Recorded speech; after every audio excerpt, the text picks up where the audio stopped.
Neste vídeo eu quero tratar de um exemplo de um modelo Narcs polinomial como uma forma de introduzir vocês a essa representação que é bastante útil e muito utilizada por aí. Do ponto de vista de base, me parece que esse vídeo aqui deve ser suficiente.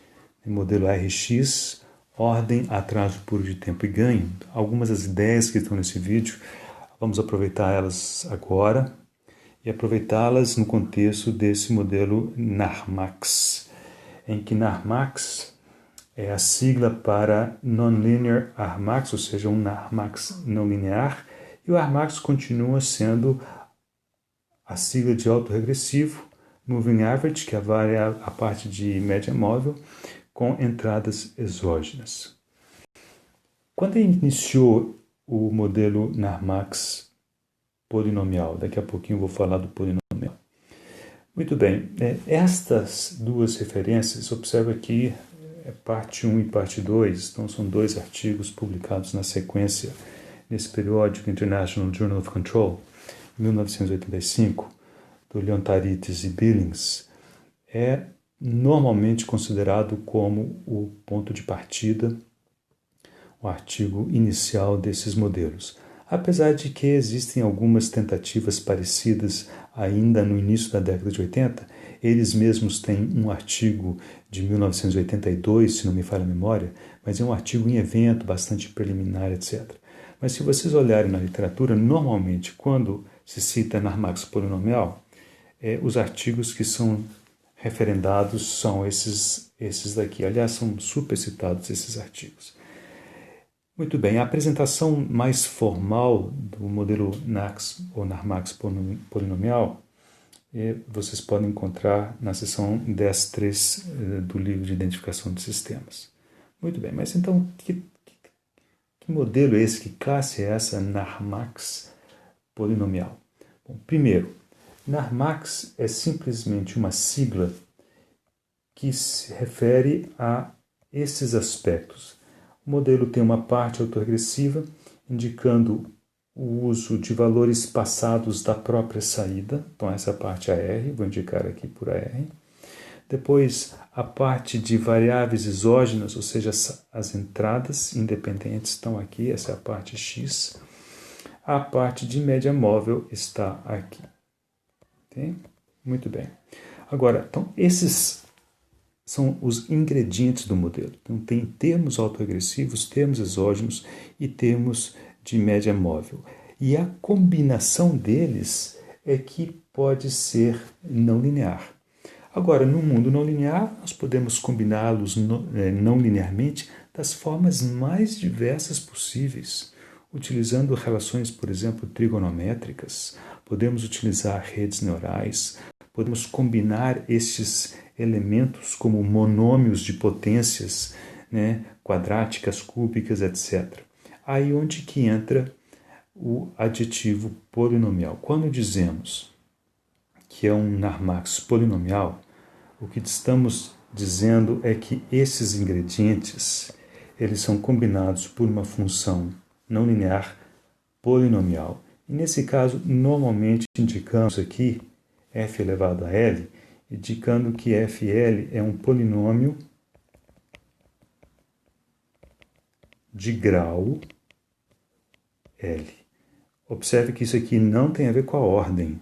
Ordem dinâmica, a gente pensa em termos de número de autovalores no espaço de dimensão, ou a dimensão do espaço de estados, mas grau tem a ver com a não linearidade. Se as combinações são quadráticas, cúbicas, quárticas, etc. Então, daqui a pouquinho eu vou dar um exemplo, e nós começaremos a ilustrar esses aspectos. Agora, vamos lembrar das coisas que estavam indicadas aqui que ainda valem. A ordem do modelo continua sendo o máximo atraso na variável y, o atraso puro de tempo continua sendo o menor atraso na variável de entrada x, e o ganho é alguma coisa um pouco mais elaborada que nós trataremos ainda neste vídeo. Então nós vamos começar logo de cara com um exemplo, e aqui a ideia é fazer uma análise Este vídeo não tem por objetivo tratar do problema de como obter esses modelos a partir de dados. Para quem quiser saber disso, então tem que consultar o livro. Esse é um estudo de caso tratado na seção 16.6. Mas, de fato, esse modelo foi obtido a partir de dados medidos de um aquecedor com dissipação variável, em que a entrada U é potência elétrica entregue ao aquecedor, a saída Y é temperatura. Muito bem.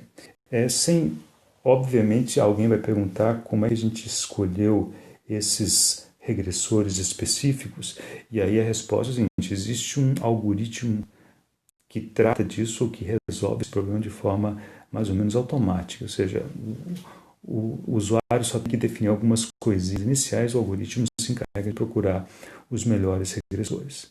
Muito bem, então vamos observar esse modelo. Então temos, por exemplo, temos autorregressivos, puramente autorregressivos. Temos esse termo linear aqui, esse termo linear aqui.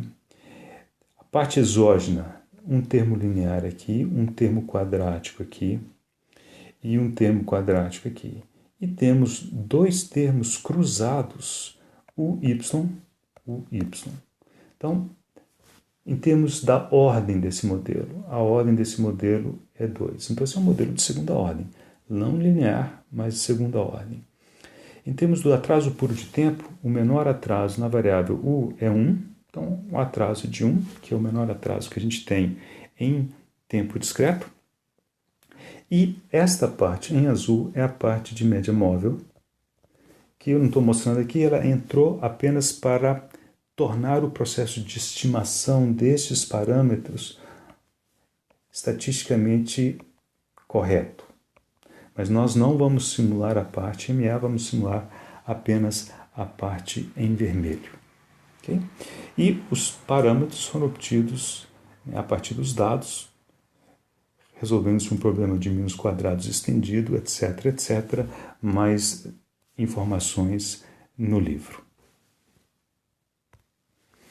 Para simular, então, aqui temos uma entrada hipotética, né? Não é a entrada utilizada para gerar os dados que deram origem a esse modelo. Essa entrada hipotética está sendo gerada aqui, são 100 valores de 0,1, são esses primeiros 100, concatenados a 100 valores em 0,2, são os próximos, 100 valores em 0,6, são os próximos 100, e 100 valores em 0,7 é o último patamar aqui. Condições iniciais: arbitrei, 0,15 e 2. Por que 2? Porque o modelo é de segunda ordem. Aqueles parâmetros da transparência anterior estão aqui e aquela equação está aqui. Coloco isso dentro de um laço e pronto, dou as condições iniciais com a entrada e o sistema, o modelo, ele reage dessa maneira aqui. Tá? Observem que a amplitude desse degrau aqui é igual à amplitude desse degrau, de 0,1. Contudo, a resposta aqui ela tem amplitude maior do que aqui, né, indicando que esse modelo, em pontos de operação mais elevados, o ganho dele é mais alto, como nós veremos daqui a pouco. Essa é uma característica de um modelo não linear. Modelos lineares têm o mesmo ganho em qualquer ponto de operação. Então vamos fazer essa análise do ganho. É a análise que a gente chama de análise em estado estacionário, e vamos seguir as mesmas linhas feitas naquele primeiro vídeo que eu mencionei para vocês na primeira transparência. Então, a análise em estado estacionário a gente faz considerando que todos os atrasos no regressor y têm o mesmo valor y barra, é o valor em estado estacionário. E a mesma coisa ocorre para as entradas. Então, qualquer que seja o atraso, eu vou considerar que a entrada tem o mesmo valor. Então, a ideia, qual que é? A ideia é que se nós mantivermos a entrada constante, né, de maneira indefinida, supondo que o modelo for assintoticamente estável, a saída também ficará constante. E só me interessa conhecer esses valores constantes em estado estacionário. É isso que chamamos de análise em estado estacionário. E é claro que isso resulta no ganho, no caso de modelos lineares, e resulta no que nós chamamos de a função estática não linear, no caso de modelos não lineares, é o que nós vamos desenvolver aqui agora. Muito bem, então façamos análise em estado estacionário para este modelo. Então fica assim, y barra igual a A1, vou chamar esse número de A1, esse número de A2, etc., para não ter que reescrever o número, tá ok? Então, A1 vezes y barra mais A2 vezes o barra ao quadrado. Então, observe, isso aqui vira o barra, isso aqui vira o barra. Então, um vezes outro, o barra ao quadrado, mais A3, o barra ao quadrado, mais A4, y barra, mais A5, o barra y barra, mais A6, o barra y barra, mais A7, o barra ao quadrado. Vamos colocar todos os y barra em evidência do lado de cá. Então, 1, esse passa para cá, menos A1, então esse aqui já foi. Esse daqui, menos A4. Esse daqui, menos A5, o barra. Esse daqui, menos A6, o barra. E do lado de cá ficou A2, o barra ao quadrado. Agora gastei esse, mais A3, o barra ao quadrado, esse, mais A7, o barra ao quadrado, esse. Bem? Então, reescrevendo com y isolado do lado de cá, colocando o barras ao quadrado em evidência aqui em cima, por exemplo, A2 mais A3 mais A7, o barra ao quadrado, sobre 1 menos A1 menos A4, observe que isso é um número, uma constante, menos A5 mais A6, o barra. Isso é uma constante, isso é outro número constante, isso é outro número constante. Então, o que temos aqui é y é uma função estática de U barra. Essa é a característica não linear estática desse modelo. É como se fosse a curva de calibração do modelo. Okay? Observe que dependendo da estrutura do modelo aqui, eu não consigo representar dessa maneira. Às vezes vou ter um y bar aqui dentro, etc. Todos esses detalhes, essas diferenças são tratadas no livro e eventualmente eu poderei fazer vídeos a respeito, mas são questões um pouco mais específicas, um pouco mais técnicas. Talvez não valha a pena entrar nesses meandros em nível de vídeo. Quem tiver interesse, o livro está aí. Muito bem, vamos simular isso. Então, essa equação está aqui, y barra, então A2 mais A3 mais A7, o barra ao quadrado, etc, etc, etc. E eu faço o barra variar de 0 a 1, com incrementos de 0,05, e eu faço essa conta, aqui eu faço o gráfico, o y barra em função de u barra para o modelo não linear está aqui, esse traço em azul, em preto, e essa linha reta é de um modelo linear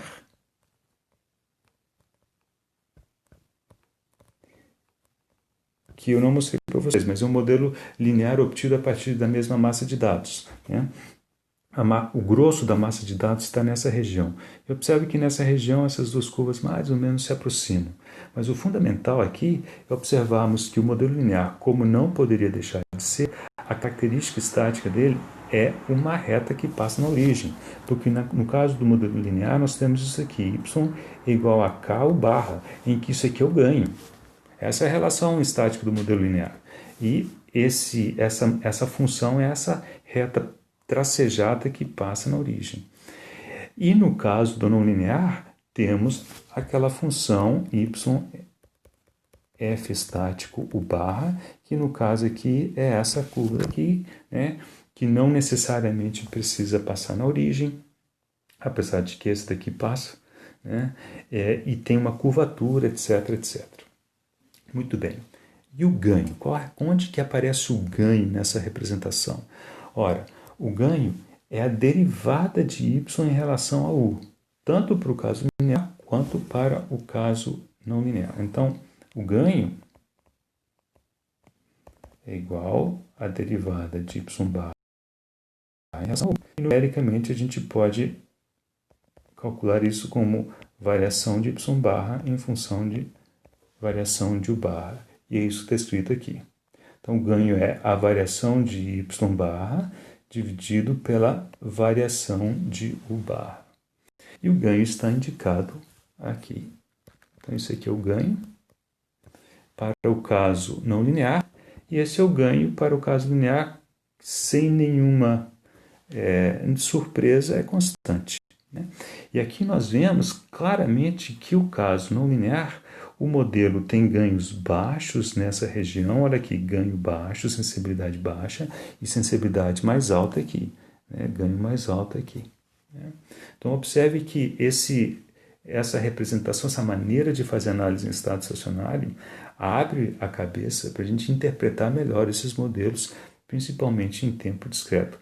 Em tempo contínuo, a análise é equivalente com alguns pequenos ajustes. Né? A análise em estado estacionário é feita tomando derivada igual a zero, em vez de fazer com que todos os valores de y sejam iguais a y barra.